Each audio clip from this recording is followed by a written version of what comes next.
नमस्कार मित्रों, निरोगी काया की माया श्रृंखला में आप लोगों का स्वागत है। आप देख रहे हैं यूट्यूब चैनल डगर द वे। आज हम लोग बात करने वाले हैं मनुष्य की शरीर की प्रकृति के बारे में और उसमें होने वाले व्याधियों के बारे में, विशेष रूप से वायु से रिलेटेड जो व्याधियां हैं उनके बारे में।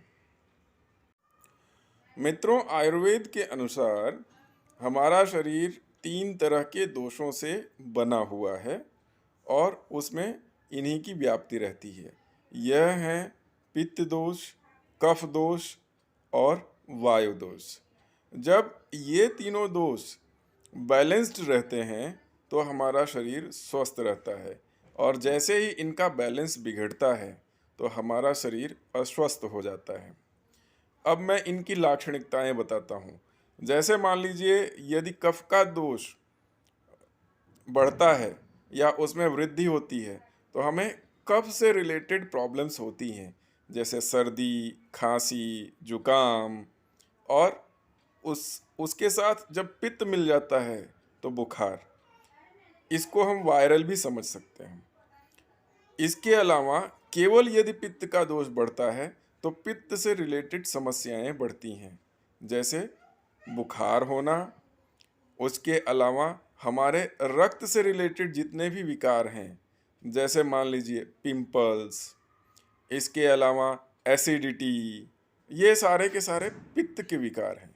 इसी प्रकार हमारे वायु के विकार भी होते हैं, जो कि गैस और सर दर्द, पेट में दर्द होना, ये सारी चीज़ें गैस से रिलेटेड या वायु से रिलेटेड विकार हैं।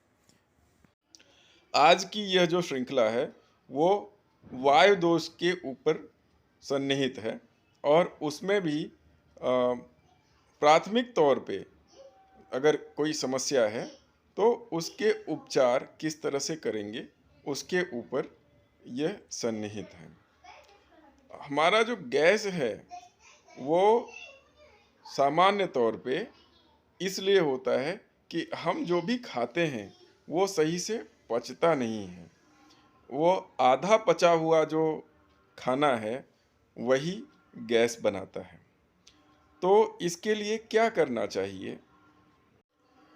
इसके लिए सबसे अच्छा उपाय है पथ्य और अपथ्य का परिपालन करना। आयुर्वेद में स्वास्थ्य के लिए एक आचार संहिता है, वह यह है कि हल्का और सुपाच्य भोजन करें। जिन मौसम में हमारी पाचन क्षमता मजबूत रहती है उसमें भारी भोजन या भारी वस्तुओं को ग्रहण करने की छूट दी गई है।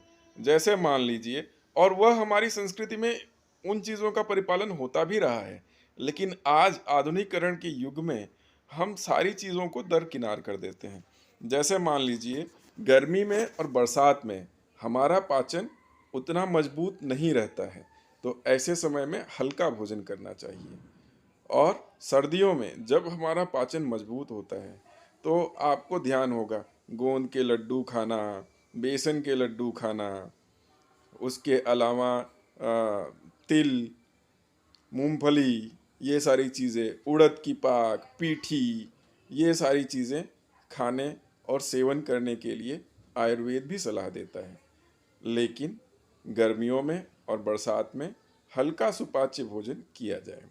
जिन लोगों को इसकी समस्याएं हैं गैस की, उनको गैस करने वाली चीज़ों को अवॉइड करने की कोशिश करनी चाहिए।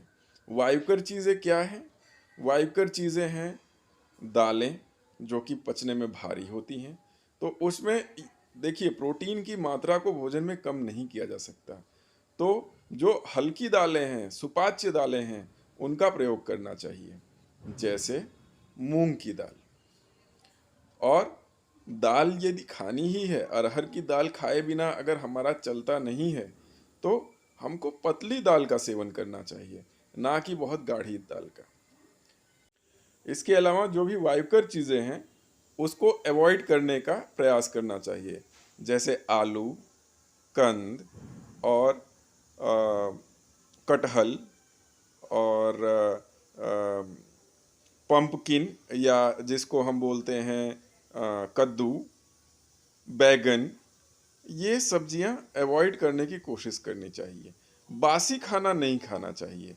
जैसे मान लीजिए रात का बचा खाना है और उसको हम सुबह में फ्राई करके खाते हैं, या सुबह का खाना है और उसको अगले दिन फ्राई करके खाते हैं, ये सब चीज़ें अवॉइड करनी चाहिए। फर्मेंटेशन की जो प्रोसेस होती है उसमें गैस उत्पन्न होती ही होती है। तो जहाँ आज लोग दलील देते हैं, जिन चीज़ों में फर्मेंटेशन की ज़रूरत है, जो मेडिसिनल वैल्यूज़ के लिए फर्मेंटेशन किया जाता है, वो बहुत ही कंट्रोल्ड एटमॉस्फेयर में किया जाता है, वो एक अलग चीज़ है। और अनकंट्रोल्ड वे में जो फर्मेंटेशन होता है वो हाइजीनिक नहीं है, तो उसको अवॉइड करना चाहिए।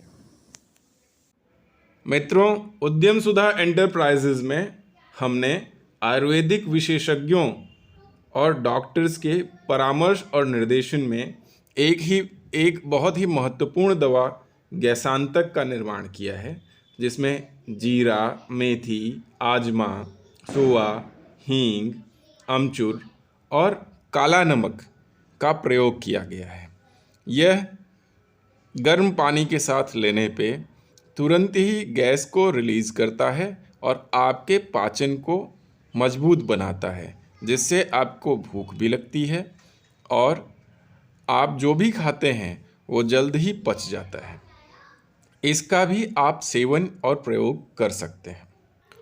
मित्रों, जब भी हम फिज़िकली एक्टिव होते हैं तो हमारी दिनचर्या तो अच्छी होती ही है, साथ में हमारा मेटाबॉलिज्म भी स्ट्रांग होता है, जिससे हमारे शरीर के अंग प्रत्यंग अच्छी तरह से काम करने लगते हैं। हमारा पाचन बढ़ता है और भूख भी बढ़ती है और गैस और ऐसी सब समस्याएं दूर हो जाती हैं। कब्ज से संबंधित समस्याएं भी दूर हो जाती हैं।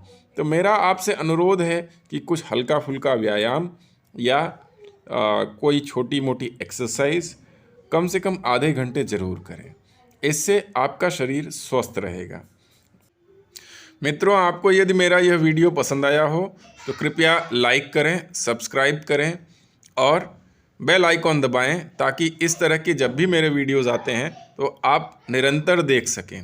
साथ ही अनुरोध है कि ज़्यादा से ज़्यादा लोगों को शेयर करें, ताकि ज़्यादा से ज़्यादा लोग स्वास्थ्य लाभ उठा सकें।